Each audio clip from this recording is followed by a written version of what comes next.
రాజధాని రైతుల్లో ఎందుకు అసహనం పెలుబుకుతున్నది? క్యాపిటల్ కోసం కోట్ల రూపాయలు విలువైన భూములను ఇచ్చిన తుళ్ళూరు అన్నదాతలు ఇప్పుడు అధికారులపై ఎందుకు ఆగ్రహంగా ఉన్నారు?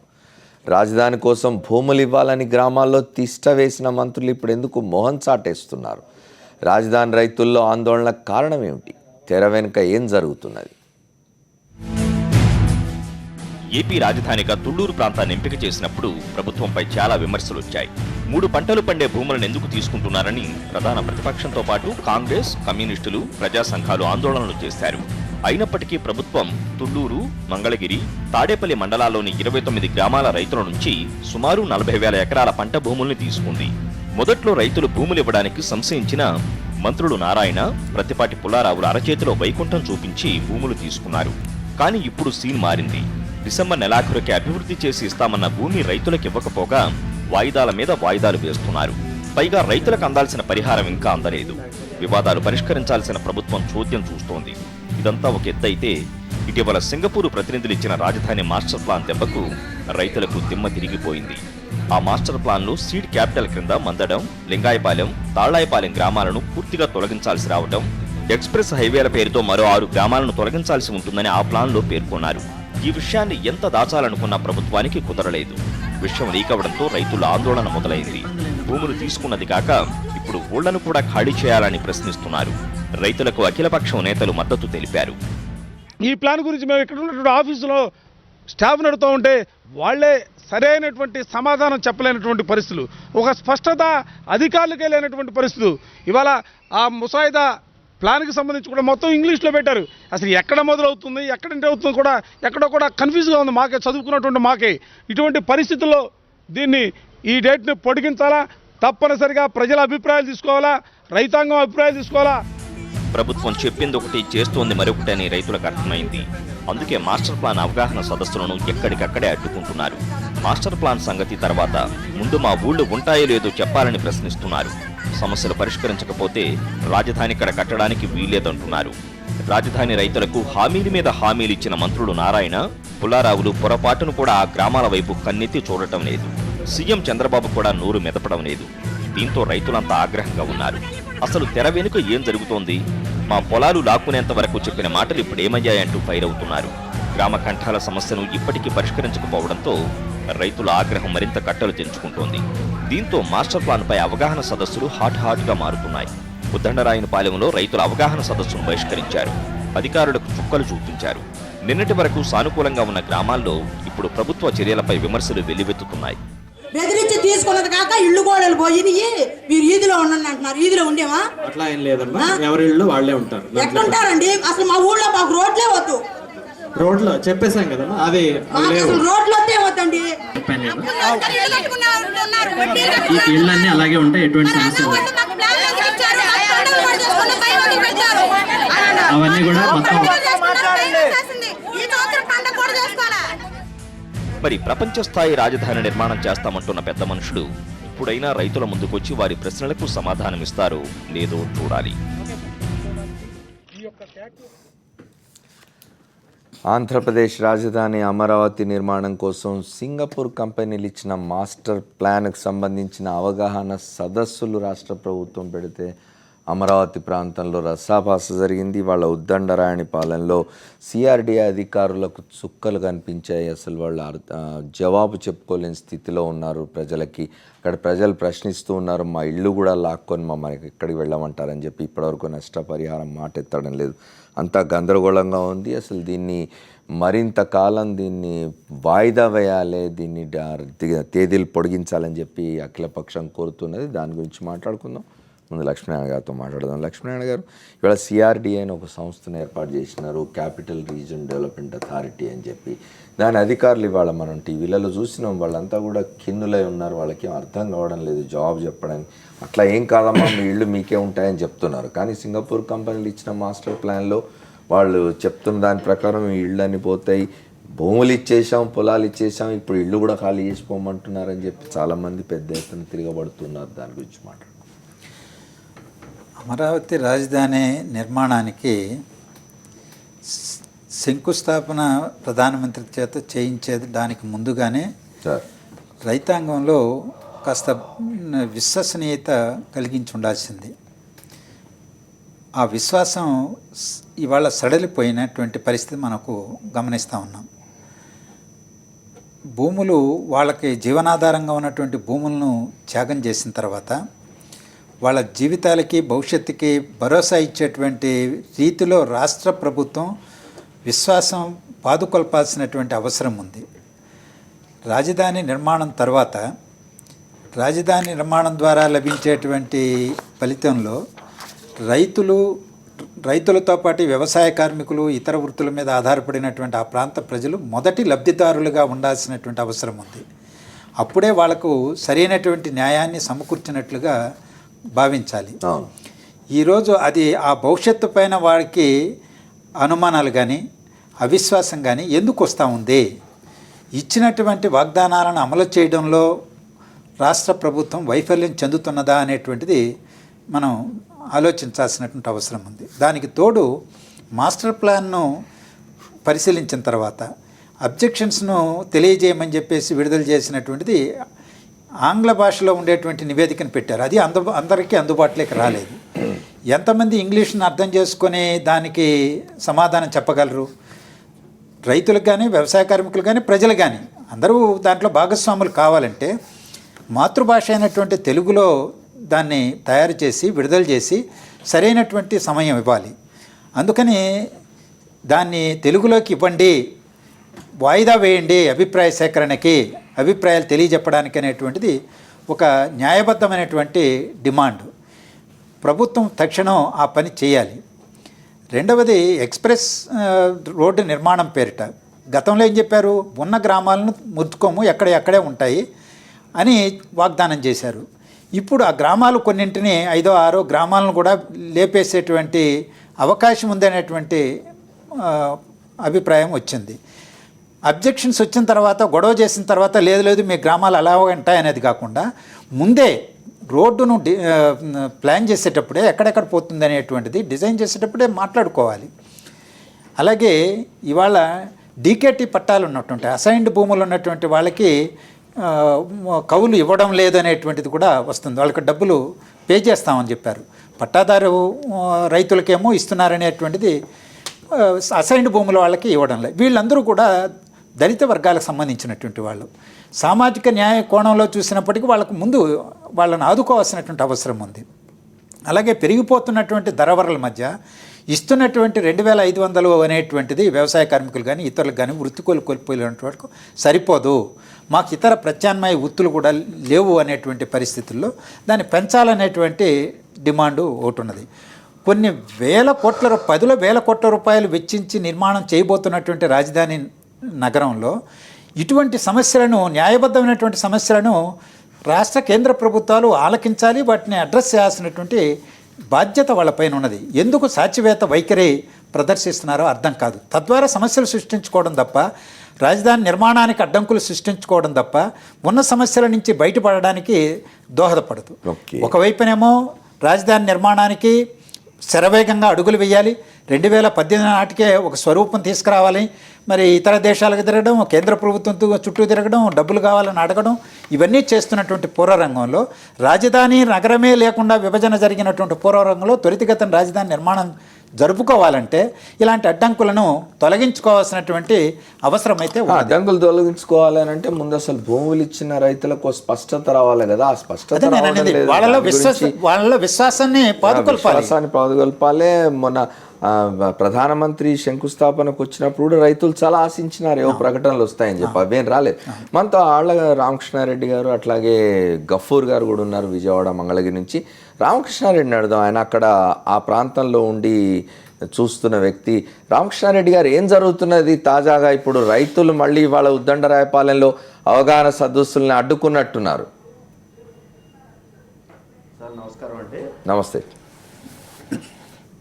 తెలుగుదేశం ప్రభుత్వం చంద్రబాబు నాయుడు గారు ల్యాండ్ పూలింగ్ స్కీమ్ టైంలో చాలా స్పష్టంగా చెప్పారు, మీరు ఏదైతే మీరు పొలాలు ఇస్తారో అదే రెవెన్యూ గ్రామంలో మీకు మేము చెప్పినటువంటి ప్యాకేజీని మేము ఇస్తామని చెప్పినటువంటి పెద్ద మనుషులు, మంత్రులు చంద్రబాబు నాయుడు గారితో సహా ఈ రోజున చెప్పారు. ఏం చెప్పారంటే మీ గ్రామాల్లో మేము మీకు స్థలాలు ఇవ్వలేము అనేది ఒకటి. రెండోది, అంతేకాకుండా ఆ గ్రామాల్లోని ప్రజలందరికీ కూడా రైతన్నలకి 25 లక్షల రూపాయల వడ్డీ లేని రుణాలు మేము ఇస్తాము అని చెప్పారు. అంతేకాదు ఉచిత విద్య, ఉచిత వైద్యం అందిస్తామని చెప్పారు. 2500 రూపాయలు ప్రతి కుటుంబానికి ల్యాండ్లెస్ పూర్కిస్తామన్నారు. వీటిలో ఏ ఒక్క వాగ్దానాన్ని కూడా ఇవాళ నెరవేర్చలేని పరిస్థితుల్లో ప్రభుత్వం వచ్చింది.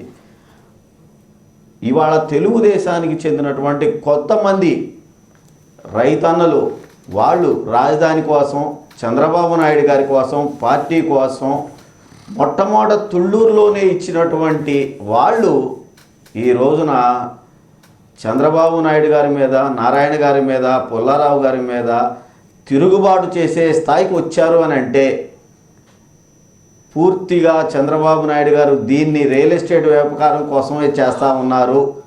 రాజధాని మీద కానీ మా మీద కానీ ఆయనకి ఏమాత్రం కూడా చిత్తశుద్ధి లేదనేది వాళ్ళు గ్రహించేశారండి. గ్రామాల్లో తిరిగినప్పుడు వీళ్ళందరూ చాలా స్పష్టంగా చెప్పారు. ఏం చెప్పారంటే మీ ఇళ్ల జోలికి కూడా మేము రాము అని చెప్పినటువంటి వాళ్ళు ఇవాళ రైతుల పరిస్థితి ఎలా ఉందనంటే మేము పొలాలు ఇచ్చాము, ప్యాకేజీలు ఇవ్వట్లేదు, అవి ఎక్కడిస్తారో కూడా మాకు స్పష్టత లేదు, మా ఇళ్ళు కూడా తీసేస్తున్నారు, మేము బ్రతకాలా చనిపోవాలా, మేము చంద్రబాబు నాయుడిని నమ్మిచ్చాము, మమ్మల్ని నమ్మిన వాళ్ళనే ముంచడం, నమ్మిన వాళ్ళనే మోసం చేయడం, వెన్నుపోటు పడడం చంద్రబాబు నాయుడు గారికి ధోరణి అది మారలేదనేది సుస్పష్టం అయిపోయిందని చెప్పినటువంటి భావించిన ఈ ప్రజలందరూ కూడా ఇవాళ పూర్తి స్థాయిలో తిరుగుబాట్లు చేస్తూ ఉన్నారండి. కాదు రామకృష్ణారెడ్డి గారు, సిఆర్డీఏ అఫీషియల్స్ ఏమని చెప్తున్నారు మరి? వాళ్ళు కదా ఈ అవగాహన సదస్సులు పెడుతున్నది వచ్చి. సిఆర్డీ అఫీషియల్స్ మొదటి నుంచి కూడా నారాయణ గారు, చంద్రబాబు నాయుడు గారు, పుల్లారావు గారు ఏదైతే చెప్పారో వాటిని వల్లెవేశారు తప్ప ఏమాత్రం వాళ్ళకి తెలుసు, నిజానిజాలు పూర్తిగా తెలుసు. వీటిలో ఈ ల్యాండ్ పూలింగ్ స్కీమ్లో సక్సెస్ కాలేమో, ఈ పద్ధతి కరెక్ట్ అయింది కాదు, ఇవాళ మంత్రులు ప్రభుత్వం చేస్తున్నటువంటి వాగ్దానాలన్నీ కూడా నెరవేర్చలేని స్థితిలోకి రేపు ఉంటాయని చెప్పి తెలుసు. కాకపోతే చంద్రబాబు నాయుడు గారికి, ప్రభుత్వానికి ఎదురు చెప్పే ధైర్యం లేక, ఇవాళ ప్రజలు అడిగే ప్రశ్నలకి సమాధానం చెప్పలేక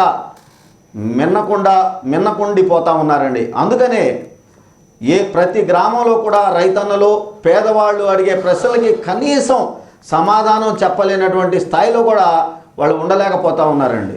ఓకే, మనం ఒకసారి గఫూర్ గారు అట్లాగే రమేష్ నాయుడు గారితో కూడా మాట్లాడింది. ఒక షార్ట్ బ్రేక్ తీసుకొని వస్తాం.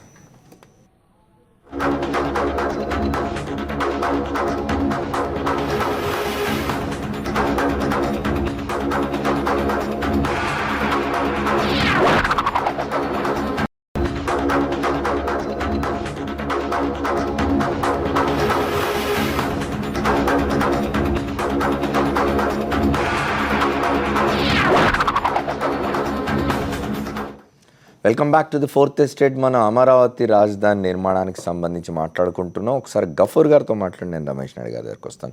గఫూర్ గారు చెప్పండి, ప్రారంభంలో అమరావతి రాజధాని నిర్మాణం కోసం అని చెప్పి భూములు ఇస్తున్న వాళ్ళు చాలా పాజిటివ్గా ఉన్నారు, వాళ్లే ముందుకొచ్చి భూములు ఇస్తూ ఉన్నారు, ఒక చరిత్రాత్మకమైన నగర నిర్మాణం జరగబోతున్నది రాజధాని కింద అని చెప్పిన వాళ్ళు ఇవాళ పరిస్థితి అంతా మారుతూ ఉన్నది. అప్పుడు సానుకూలంగా ఉండి తమంతట తాము ముందుకొచ్చి స్వచ్ఛందంగా భూములు ఇచ్చిన వాళ్ళు కూడా ఇవాళ అడ్డుకుంటూ ఉన్నారు, అభ్యంతర పెడుతూ ఉన్నారు, మాకు అన్యాయం జరుగుతున్నాయని చెప్పి మొరబెట్టుకుంటున్నారు. ఎట్లా చూస్తారు దీన్ని? ఇప్పుడు అమర్ గారు, రామకృష్ణ గారు చాలా వివరాలు చెప్పారు. ఇప్పుడు ప్రభుత్వం యొక్క ఉద్దేశం ఏంటంటే అక్కడ రియల్ ఎస్టేట్ వ్యాపారం అండి, ఇదేం దాచినా దాగని సత్యం ఇది. ఇప్పుడు సింగపూర్ కంపెనీకి చంద్రబాబు నాయుడు గారికి మధ్య ఉండేటువంటి ఒప్పందం ఏంటంటే ఆ ప్రాంతం అంతా కూడా సింగపూర్ కంపెనీ చేతిలో పెట్టి భూముల అమ్మకం కానీ, ఫ్లాట్ల అమ్మకం కానీ మొత్తం అంతా కూడా సింగపూర్ కంపెనీలు చేస్తాయి. అందుకోసమే రైతులకు అక్కడ భూమి ఇచ్చే ప్రశ్నే లేదు, వీళ్ళందరినీ కూడా ఒకవైపు తరలించేసి భూములు ఇస్తారు. ఇప్పుడు ఏమిటంటే ఎక్స్ప్రెస్ హైవేల పేరుతో వాళ్ళ ఊర్లను కూడా లాక్కుంటున్నారు, గ్రామ కంఠాల సమస్య పరిష్కారం చేయడం లేదు. కాబట్టి రైతులు ఆశించింది ఏమిటంటే రాజధాని మా దగ్గరకు వస్తుంది, మా యొక్క ఈ గ్రామ కంటాల ధర పెరుగుతుంది, మా పొలాలకు ధర పెరుగుతుంది, గవర్నమెంట్ డెవలప్మెంట్ చేసి భూమి ఇస్తుంది కాబట్టి అమ్ముకోవచ్చు, మాకు మంచి లాభాలు వస్తాయని ఆశించారు. ప్రతిపక్షాల వాళ్ళని రానివ్వలేదండి ఆ రోజు గ్రామాల్లోకి పోతే గొడవ చేసినారు రైతులు, మేము ఇస్తున్నప్పుడు మీరేంటి అభ్యంతరం పెడతారని. కానీ ఈరోజు ఆచరణలో అర్థమైపోయింది ఏమిటంటే ఈ పరిసరాల్లో రైతుల్ని ఉండనివ్వరు, రైతుల ఇండ్లు కూడా రైతుల చేతుల్లో ఉండవు, ఊర్లో వాళ్ళ చేతుల్లో ఉండవు. కాబట్టి మాకు అన్ని విధాలా ముంచేందుకు ప్రభుత్వం సిద్ధమైంది అనేటువంటిది ఆచరణలో అర్థమైన తర్వాత జనం తిరగబడడం మొదలైంది, ఆందోళన చేయడం మొదలైంది. కాబట్టి ఈరోజు సిఆర్డీఏ అధికారులను పంపిస్తుంది గవర్నమెంట్. అధికారులు ఏం చేస్తారండి, పుల్లారావు గారు నారాయణ గారు పోయి గ్రామాల్లో అప్పుడు కూర్చున్నారు, ఇప్పుడు కూడా కూర్చోవాలా, ప్రజలకు నచ్చజెప్పాలా, రైతులకు నచ్చజెప్పాలా, వాళ్ళ డిమాండ్స్ పరిష్కారం చేయాలా. అవే చెప్పకుండా తెరమరుగున ఉండి అధికారులు పంపిస్తున్నారు, రేపు పోలీసు వాళ్ళని పంపిస్తారు. జరగబోయేది ఏమిటంటే పోలీసు వాళ్ళని పంపించి అంచివేసేటువంటి ప్రయత్నం చేస్తారు. చాలా దుర్మార్గమైనటువంటి పద్ధతిలో పాలన సాగిస్తున్నారు. ఈ రకంగా ప్రజల విశ్వాసాన్ని కోల్పోయిన ప్రభుత్వం ఏది మనజాలదు. ఇప్పటికైనా సరే ముఖ్యమంత్రి పోవాల్సిన దావోస్ కాదండి, ముఖ్యమంత్రి తుళ్ళూరు పోవాలా, ఉద్దనరాయన్ పాలెం పోవాలా, ఆ రైతుల్ని కూర్చోబెట్టాలా, రైతులకు ఏవైతే చెప్పినారో అవన్నీ అమలు చేస్తానని ఆయన మాట ఇస్తే అది గౌరవం నిలబెట్టుకున్నట్టు తప్ప, లేకుంటే మాత్రం ఈ ఆందోళన ఇంకా పెరుగుతుందని అనుకుంటున్నాను. రమేష్ నాయుడు గారు ఏం చెప్తారు? ప్రధానమంత్రి అన్నాను ఒక్క చెప్పండి రామకృష్ణ రెడ్డి సార్. ఇప్పుడు చంద్రబాబు నాయుడు గారు స్వయాన తుళ్ళూరులోనే అంటే రాజధాని ప్రాంతంలోనే ఉంటా ఉన్నారు. ఈ సంవత్సర కాలంలో కనీసం ఏ ఒక్క గ్రామంలో అయినా పేదల్ని రైతుల్ని కలిసి అన్నా మీ బాధలేంటి, మీ సమస్యలేంటి, నేను రాజధాని కోసం చిత్తశుద్ధితో పనిచేస్తున్నాను, మీ బాధలు ఏమైనా ఉంటే నాకు చెప్పండి అని చెప్పి ఏ ఒక్కరోజన్నా చంద్రబాబు నాయుడు గారు కిలోమీటర్ 2 కిలోమీటర్లో ఉన్న గ్రామాలైనా సందర్శించారా? అంటే పుల్లారావు గారు లేదు, నారాయణ గారు లేరు, స్థానికంగా ఉన్నటువంటి ఎమ్మెల్యేలు లేరు, చంద్రబాబు నాయుడు గారు లేరు. కేవలం అధికారులు అడ్డం పెట్టుకొని, ఎందుకంటే రేపు ఈ అధికారులు ఉండరండి, ట్రాన్స్ఫర్ అయిపోయి వేరే ప్లేస్కి వెళ్ళిపోతారు. ఇక్కడ రైతులు ఎవరిని అడగాలి? గఫూర్ గారు చెప్పినట్లుగా ఖచ్చితంగా పోలీసులు పెట్టి నెక్స్ట్ టైము అడ్డం వచ్చిన ప్రతి వాళ్ళని కూడా హింసించడం, ఇబ్బందులు పెట్టడమే చేస్తారు. సార్ అసలు ఈ గ్రామ సభల్లో మినిట్స్ రాశారా? పేద ప్రజలు చెప్పినటువంటి అభ్యంతరాలను తీసుకున్నారా? ఏమీ లేదండి, వాళ్ళు ఇష్టం వచ్చినట్టు చేసేసుకున్నారు, వెళ్ళిపోయారు, ఇంకంతే. ఓకే, మన రమేష్ నాయుడు గారితో మాట్లాడదాం. రమేష్ నాయుడు గారు, ఇప్పుడు మనం అందరు మాట్లాడింది విన్నాం. తొలుత రైతులంతా కూడా చాలా స్వచ్ఛందంగా ముందుకు వచ్చినారు. అమరావతి రాజధాని నిర్మాణంలో మనం కూడా భాగస్వాములం అవుతాం అని చెప్పి ఇంతకుముందు గఫూర్ గారు చెప్పినట్టు అసలు ప్రతిపక్షాలని రానివ్వని పరిస్థితి ఉండింది ఒక సందర్భంలో. అప్పుడు మంత్రులు నారాయణ గారు కావచ్చు, పుల్లారావు గారు కావచ్చు, ముఖ్యమంత్రి గారు స్వయంగా చాలామందితో మాట్లాడి వాళ్ళకి మేము న్యాయం చేస్తామని చెప్పింది చేసిన తర్వాత ఇవాళ అధికారులు వెళ్తున్నారు, వీళ్ళు ఎవరు వెళ్ళడం లేదు, ఎవరు భరోసా ఇచ్చే పరిస్థితి లేదు, అసలు ఏం వస్తుందో ఏం రాదో అనే పరిస్థితి ఉన్నది. ఇట్లాంటి అసలు రాజధాని నిర్మాణం జరుగుతుందా జరగదా అనే ఒక సందేహం ఉన్నదానికి వచ్చి ప్రధానమంత్రి గారు శంకుస్థాపన చేసి వెళ్ళినారు. ఏం జరుగుతుంది? 2019 నాటికి ఏం జరిగేట్లేదు. ఒకటి మీరు చెప్పినట్లు ఏంటంటే ఇక్కడ రాజధాని రావడం అనేది ఆ ప్రజలందరూ కూడా, రైతులందరూ కూడా హర్షించారు. పార్టీలకు అతీతంగా అందరూ కూడా ముందుకు వచ్చారు. ఒక చారిత్రాత్మకమైనటువంటి ఘట్టం కూడా ముగిసింది. ఒక 1000 ఎకరాలు భూసేకరణ చేయడం అంటేనే గగనమయ్యేటువంటి పరిస్థితుల్లో అనిపించడం లేదు. ముగిస్తామని వాళ్ళు చర్చించే వాళ్ళం కాదు, సమస్య మొదటికి వచ్చినట్టుంది. అంటే నేను ల్యాండ్ పూలింగ్ సంబంధించినటువంటి విషయం చెప్పాను. రైట్. ఆ సమయంలో ఈ యొక్క ప్రభుత్వం మీద, చంద్రబాబు నాయుడు గారి మీద విశ్వసనీయతతోటే భూములు స్వచ్ఛందంగా వచ్చి ఇవ్వడం జరిగింది, ప్రతిపక్షాలు ఎంత రెచ్చగొట్టినప్పటికీ కూడా. అయితే మనం ప్రజా రాజధాని, దయచేసి గమనించండి, ఎక్కడా కూడా మేము రెచ్చగొట్లా, ఉన్న వాస్తవాలను ప్రజల దృష్టికి మీరు రెచ్చగొట్టకపోతే ప్రజలు ఎందుకు తిరగబడతారులే కానీ అది వేరే విషయం. మీరు రెచ్చగొట్టకపోతే ప్రజలు తిరగబడతారు, అది వేరే విషయం. జరుగుతున్నటువంటి అది వేరే సంఘటన, ఇది వేరే సంఘటన చెప్తున్నా. తలాపాపం తులాపీడికడని మీ ఎమ్మెల్సీ గారు కూడా అడిగినా కూడా సమాధానం చెప్పినటువంటి పరిస్థితి వచ్చింది. ఓకే, అసలు రాజధానిలో ఎన్ని డబ్బులు వచ్చినాయి, ఏం చేస్తున్నారని అంటే చెప్పండి. ఒకటి, మనం బాగా ప్రజా రాజధాని అనేటువంటి టైటిల్ పెట్టి చంద్రబాబు నాయుడు గారు ముందుకు పోయారు. ముందుకు పోతున్నటువంటి క్రమంలో ప్రజల్లో కూడా విశ్వాసం పెరిగింది. ఇదే క్రమంలో ఇప్పుడున్నటువంటి పరిస్థితుల్లో గ్రామ కంటాలకు సంబంధించినటువంటి ఇష్యూ కావచ్చు, లేకపోతే వాళ్ళ యొక్క గ్రామాలను తరలించేటువంటి పరిస్థితులు కావచ్చు, ఇలాంటి వాటి మీద భారతీయ జనతా పార్టీకి మాత్రం ఒక స్పష్టత ఉంది.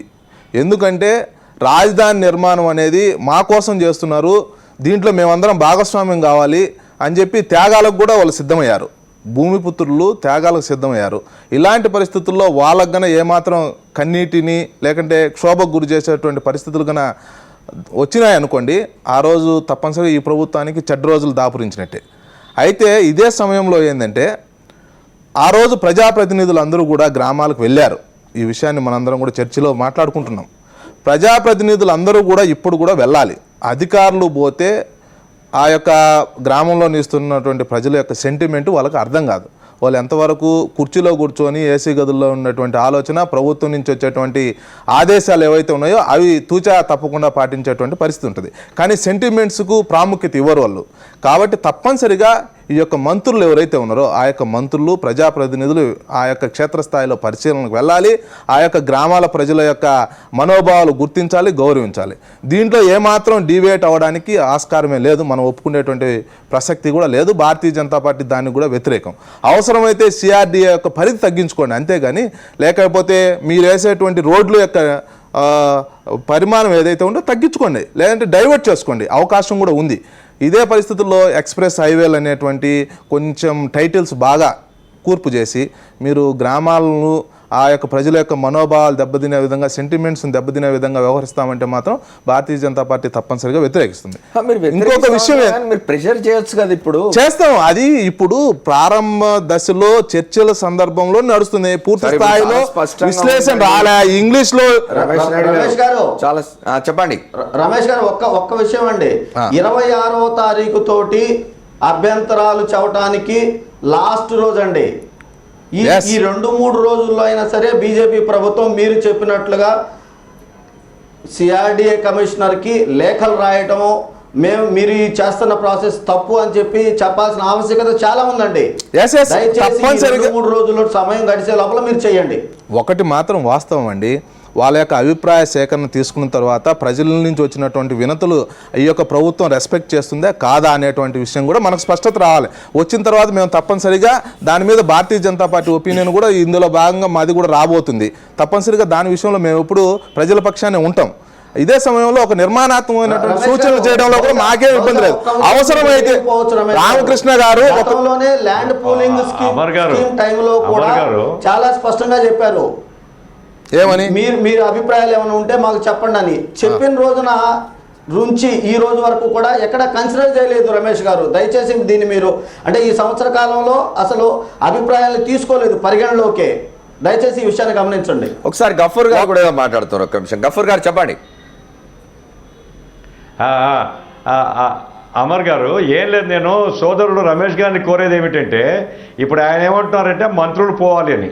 ఇప్పుడు వెంకయ్య నాయుడు గారు మాటికి ఇది ప్రపంచ చరిత్రలో గొప్ప ఉదాహరణ ఈ ల్యాండ్ పూలింగ్ అని చెప్తున్నారు కదా, దయచేసి వెంకయ్య నాయుడు గారిని పంపించండి. అక్కడ వెంకయ్య నాయుడు గారు కేంద్ర మంత్రి, ఆయన పోతేనే చంద్రబాబు నాయుడు వింటాడు. ఎందుకంటే పత్తిపాటి పుల్లారావు గారు లేకుంటే నారాయణ గారు పోతే చంద్రబాబు నాయుడు గారికి అర్థం కాదు, ఆయన గదమాయిస్తే నోరు మూసుకుంటారు.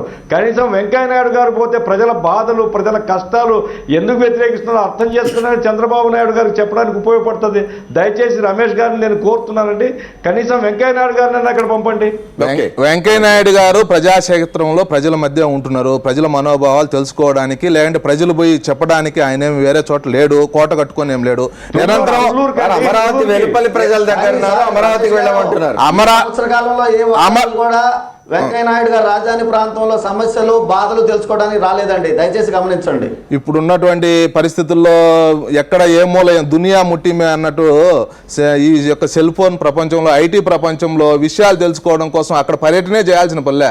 ఆ యొక్క జిల్లాలో వచ్చినటువంటి సమయంలో పత్రికలన్నీ కూడా ఘోషిస్తాయి ఉదయాన్నే, మీరు లేకపోతే అక్కడ మా కార్యకర్తలు ఉన్నారు తుళ్ళూరు ప్రాంతంలో.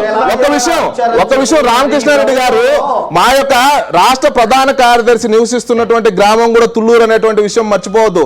మాకు కూడా అక్కడ కార్యకర్తలు ఉన్నారు, ఎప్పటికప్పుడు మాకు సమాచారం అందజేస్తూ ఉంటారు.